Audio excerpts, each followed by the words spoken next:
നിരന്തരമായി സംസ്ഥാനത്ത് ലഹരിയുടെ വാർത്തകൾ തന്നെയാണ് വന്നുകൊണ്ടിരിക്കുന്നത്. അതുപോലെ ഒരു വാർത്തയാണ് കോഴിക്കോട് താമരശ്ശേരിയിൽ പിടിയിലായ ഫായിസിന്റെ അറസ്റ്റ് രേഖപ്പെടുത്തി. പ്രതി വിഴുങ്ങിയ MDMA പുറത്തെടുക്കാനായി ഇന്ന് ശസ്ത്രക്രിയ നടത്തും. പോലീസ് പിടികൂടാൻ എത്തിയപ്പോഴായിരുന്നു പ്രതി MDMA വിഴുങ്ങിയത്. വിവരങ്ങളുമായി കോഴിക്കോട് നിന്നും അനഘ ചേരുന്നു. അനഘ, ഇന്നാണ് ഫായിസിന്റെ ശസ്ത്രക്രിയയ്ക്ക് ശേഷമുള്ള പോലീസ് നടപടികൾ എന്തൊക്കെയായിരിക്കും?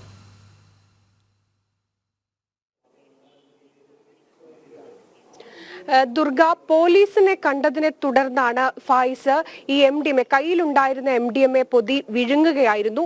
ഉടൻ തന്നെ പോലീസ് താമരശ്ശേരി പോലീസ് ഫായിസിനെ കോഴിക്കോട് മെഡിക്കൽ കോളേജിലേക്ക് എത്തിക്കുകയും ചെയ്തു. അങ്ങനെ ഇന്നലെ ഫായിസിന് ഒരു സ്കാനിംഗ് നടത്തി. ഈ സ്കാനിങ്ങിലാണ് ഈ വയറ്റിൽ കൃത്യമായ ഒരു പാക്കറ്റ് കണ്ടെത്തുന്നത്. അതിനെ തുടർന്നാണ് ഇന്നിപ്പോൾ ഫായിസിനെ ശസ്ത്രക്രിയ നടത്തി ഈ വയറ്റിലുള്ള MDMA പൊതി പുറത്തെടുക്കാനുള്ള ഒരു നീക്കമാണ് അന്വേഷണ സംഘത്തിന്റെ ഭാഗത്ത് നിന്ന് ഉണ്ടാകുന്നത്.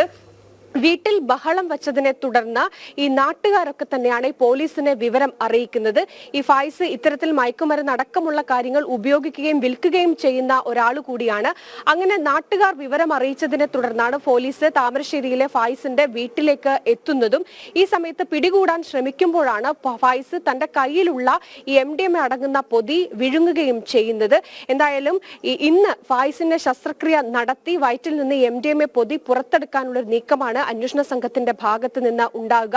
ഇന്നാണ് ഫായിസ് ആശുപത്രിയിലെത്തി ഫായിസിന്റെ അറസ്റ്റ് താമരശ്ശേരി പോലീസ് രേഖപ്പെടുത്തിയിരിക്കുന്നത്. ഈ MDMA പുറത്തെടുത്ത് അത് കൃത്യമായി തന്നെ MDMA ആണോ അല്ലെങ്കിൽ മറ്റേതെങ്കിലും ലഹരി വസ്തുവാണോ എന്നതടക്കമുള്ള കാര്യങ്ങൾ സ്ഥിരീകരിക്കും. അതിനുശേഷമായിരിക്കും തുടർ നടപടികൾ ഉണ്ടാവുക.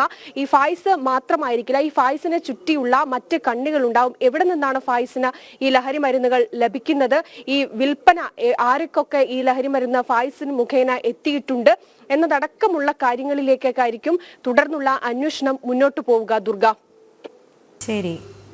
കോഴിക്കോട് നിന്നും അനഘ ഹർഷനാണ് വിവരങ്ങൾ നൽകിയത്.